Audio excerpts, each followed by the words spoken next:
Hello, it's Gabe Kolstad with Westside Community Church. I want to give you just a little bit of thought on the ideal week. How do you develop your ideal week? So many of us are frustrated with our schedule, our calendar, and we're trying to figure out how do we fit it all in? How do we make sure we're doing the right things? And I want to share with you a tool that's been super meaningful to me called the Ideal Week. And there's really 5 steps to getting it done.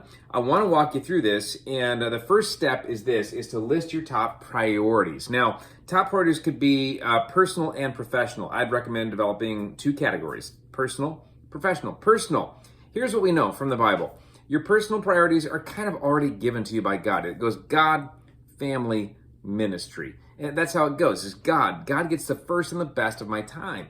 And that's got to be prioritized. Secondly is family. Family gets the second, right after God, in my time. And it has to come before what we call ministry. And I would consider your workplace your ministry. Maybe you're a CEO. Maybe you're a employee at McDonald's. Maybe you are any number of other things. But it doesn't matter. The point is that calling is vocation. Vocation is calling. Work is sacred. And your ministry is what you do. That all has to come after family and God. And so list your top priorities. The professional ones, maybe it's something like this. Maybe in your profession, you're going, hey, I want to really have a learning development focus this year. And so I'm going to go to some conferences. I'm going to read some books. I'm going to take on some online courses. I'm going to do some things that really move me forward in my career, my professional life. Secondly, you might say something like, I want to double the sales in my department this year. And so maybe that's a priority for you. And maybe something like this would be third, build my team. I got to build my team. So you got some priorities, things that you got to find out how to get on the calendar eventually. But in the beginning, it's just about laying out what are my priorities. So I want to encourage you to do that first. List your top priorities. And often what we do is we skip ahead of that. So don't skip this first step. That's more important than anything you could do. List your priorities. What's important to you? Second step is list recurring commitments. Things that you have to do, you want to do, you need to do, that every week they come up. Maybe for you it's take out the garbage, or maybe it is I've got to go to my kids' soccer practice, or some other recurring commitment that you have. Maybe it's a standing work meeting. Maybe it is a thing that you said you would do for yourself. But recurring commitments have to be listed so you don't miss them. And the third thing that I want to encourage you to do is to block time accordingly. So you take your calendar out. I'm going to show you in a minute. Take your calendar out and you actually block that time. Here's what I'm doing, when, and just put it in there. And the fourth thing is just to start a household calendar. I recommend Google Calendar. You could actually create a calendar and start putting stuff in there that your family can share. And then when there's something, or your household can share, when there's something that involves other people in your household, those things can go on the household calendar, and that way you know about them and you're not tripping over yourselves. In our world, we have so many things happening, and we need to make sure we are coordinated, because otherwise we trip over ourselves and it creates conflict, and that makes relationships very difficult. So I challenge you, encourage you to start a household calendar, and then number 5, to coordinate weekly with those important things. Hey, maybe sitting down with your partner, your spouse, and you're saying, hey, look, here's what I have coming up this week.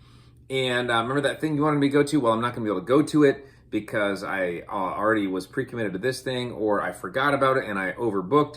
But at least it's communication about those things. So I personally recommend before the week starts, Sunday night's a good time to try to do that, is get things lined out for the week before it starts, communicate, coordinate, because that can avoid a lot of conflict, but it can also give you a chance to say, here's what's important to me, and here's where the ideal week really comes in.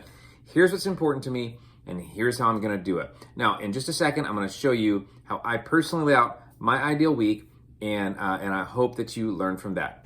Okay, so I've done my best to recreate my own ideal week, and just to give you a sample of ways you might think about this for your own life.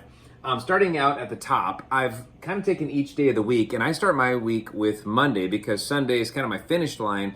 Since I'm a pastor and we do church stuff, I start out with Monday. And so I've labeled each day of the week with a word that helps me to know what the focus for that day is. Monday is Sabbath. That's my day off. I don't do any work on Monday. I don't do any church stuff on Monday at all. I take that day completely off, and spend that day focusing on rest and worship and reconnecting with my family and getting ahead in planning, even reflection on kind of like, how am I doing?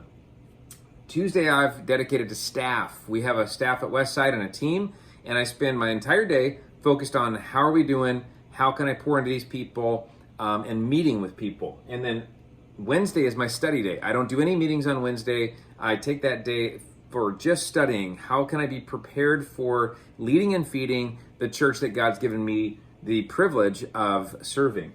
And then Thursday is a split day. It's a day where I kind of do half and half. I'll talk about that in a minute. Friday's a strategy day. Saturday is another split day. And Sunday is for services. So I want to talk about what each one of those things look like. But notice this at the top. I've got morning time that goes across all 7 of my days. And what I do in that time is I spend time journaling. I spend time in God's Word, the Bible, going through a reading plan and just responding and in prayer. I do some stretching, some kind of adapted yoga stuff, and I just get ready for the day. I get myself ready for the day. And then on Monday, I've got the morning for home stuff.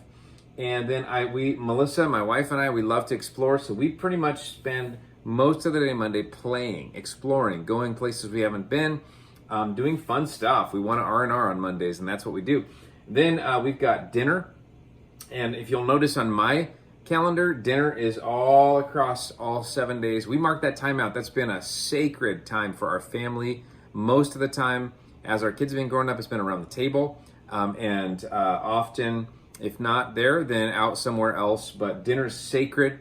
We spend that time connecting and refueling. And then in the evening on Mondays is home and personal stuff. Going to Tuesdays, I have meetings most of the day. And then I've got dinner, of course. And then in the evening is home and personal. And then Wednesday is study all day. Evening, home and personal. You're going to notice a theme here, and I'll tell you about it in a second. Thursday is half the day studying, half the day with admin, and then I film the message that we preach, that I teach for Westside's series for Church Online or any other weekend stuff on Thursday at 4 o'clock. And then we record in the evenings, and we have a volunteer service where we record the worship and the different elements for what we do on Church Online and weekend services right there on Thursday evening. So I dedicate that evening to that. And then Friday is a strategy day where I spend about half of it creating and about half of it executing what I create. And then in the evening is home and personal.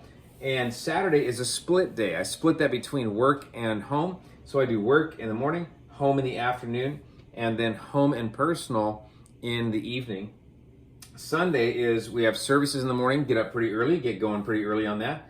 And then we have church. I have church-like meetings and trainings and things like that I invest in on Sunday afternoons. And then the evening is flex. Sometimes I do have meetings late into the evening on Sunday, and that's okay with me. But what you'll notice in my schedule is, and this is how I like it, it's wired for me. I like it this way. I'm an early morning person. I don't like a lot of activity in the evening, so you'll notice I only have 2 evenings a week where I'm out doing things with the church or with ministry or with meetings or whatever, or that kind of stuff. And, I typically invest about 50 hours a week in work, and then I have some other side pursuits on top of that. And I spend the lion's share of my time investing in my family and my personal life. And this works for me. So I hope that you can kind of take this as a template and go, well, how would I do it in my circumstance with my wiring, my priorities, and my calling? And I'd love to answer any questions that you might have with that. I do want you to notice that as my calendar wraps up, I don't do a lot of late night stuff. I'm just an early morning person. And so I think it's important to go, well, how am I wired? What do I like? What's God calling me to do? And then go forward with that. All right, I hope that's helpful.